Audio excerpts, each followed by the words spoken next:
The raven once upon a midnight dreary, while I pondered, weak and weary, over many a quaint and curious volume of forgotten lore, while I nodded, nearly napping, suddenly there came a tapping, as of someone gently rapping at my chamber door. "'Tis some visitor," I muttered, tapping at my chamber door. "Only this, and nothing more." Ah, distinctly I remember it was in the bleak December, and each separate dying ember wrought its ghost upon the floor. Eagerly I wished the morrow.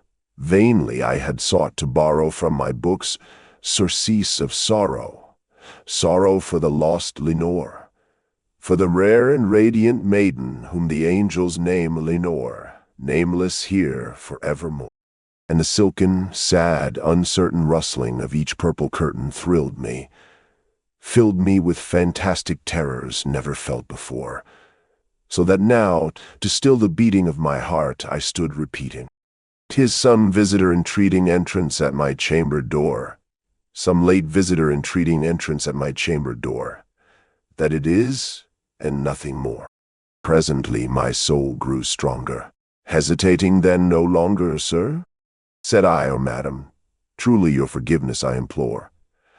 But the fact is, I was napping, and so gently you came rapping, and so faintly you came tapping at my chamber door that I scarce was sure I heard you. Here I opened wide the door, darkness there and nothing more. Deep into the darkness peering, long I stood there wondering, fearing, doubting, dreaming dreams no mortal ever dared to dream before. But the silence was unbroken, and the stillness gave no token, and the only word there spoken was the whispered word.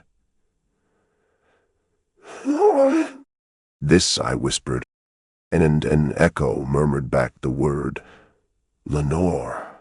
Merely this, and nothing more. Back into the chamber turning, all my soul within me burning, soon again I heard a tapping somewhat louder than before.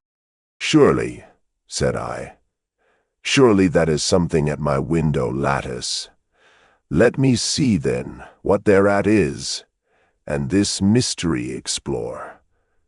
Let my heart be still a moment, and this mystery explore. 'Tis the wind and nothing more."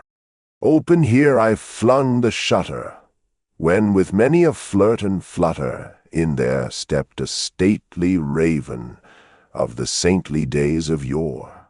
Not the least obeisance made he, not a minute stopped or stayed he, but with mien of lord or lady perched above my chamber door, perched upon a bust of Pallas just above my chamber door, perched and sat, and nothing more. Then this ebony bird, beguiling my sad fancy into smiling by the grave and stern decorum of the countenance it wore, "Though thy crest be shorn and shaven, thou," I said, "art sure no craven. Ghastly, grim, and ancient raven, wandering from the nightly shore, tell me what thy lordly name is on the night's Plutonian shore." Quoth the raven, "Nevermore." Much I marveled this ungainly fowl to hear discourse so plainly, though its answer little meaning, little relevancy bore. For we cannot help agreeing that no living human being ever yet was blessed with seeing bird above his chamber door, bird or beast upon the sculptured bust above his chamber door, with such name as Nevermore. But the raven sitting lonely on the placid bust spoke only that one word, as if his soul in that one word he did outpour.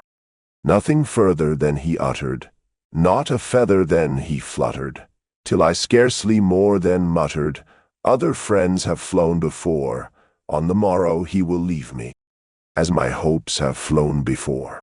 Then the bird said, "Nevermore." Startled at the stillness broken by reply so aptly spoken, "Doubtless," said I, "what it utters is it only stock and store caught from some unhappy master whom unmerciful disaster followed fast and followed faster till his songs one burden bore, till the dirges of his hope the melancholy burden bore of nevermore." But the raven, still beguiling all my fancy into smiling, Straight I wheeled a cushioned seat in front of bird and bust and door. Then upon the velvet sinking, I betook myself to linking fancy unto fancy, thinking what this ominous bird of yore, what this grim, ungainly, ghastly, gaunt, and ominous bird of yore meant in croaking. Nevermore. This I sat engaged in guessing, but no syllable expressing to the fowl, whose fiery eyes now burned into my bosom's core. This and more I sat divining, with my head at ease reclining on the cushion's velvet lining, that the lamplight gloated o'er, but whose velvet violet lining with lamplight gloating o'er she shall press. Ah, nevermore. Then methought the air grew denser, perfumed from an unseen censer swung by seraphim whose footfalls tinkled on the tufted floor. Wretch, I cried, thy God has lent thee, by these angels he hath sent thee respite the nepenthe from thy memories of Lenore.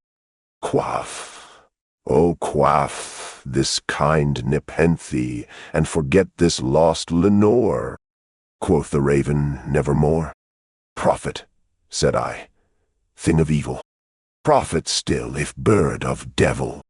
Whether tempter sent, or whatever tempest tossed thee ashore, desolate yet all undaunted, on this desert land enchanted, on this home by horror haunted, tell me truly, I implore, is there balm in Gilead? Tell me, I implore. Quoth the raven, Nevermore. Prophet, said I, thing of evil. Prophet still, if bird of devil. By that heaven that bends above us, by that God we both adore, tell this soul with sorrow laden if, within the distant Aden, it shall clasp a sainted maiden whom the angels name Lenore. Clasp a rare and radiant maiden whom the angels name Lenore. Quoth the raven, Nevermore. Be that word our sign of parting, bird or fiend. I shrieked, upstarting, get thee back into the tempest and the night's Plutonian shore. Leave no black plume as a token of that lie thy soul hath spoken. Leave my loneliness unbroken. Quit the bust above my door.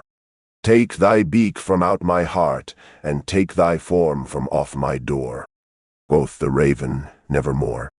And the raven, never flitting, still is sitting on the pallid bust of Pallas, just above my chamber door. And his eyes have all the seeming of a demon that is dreaming.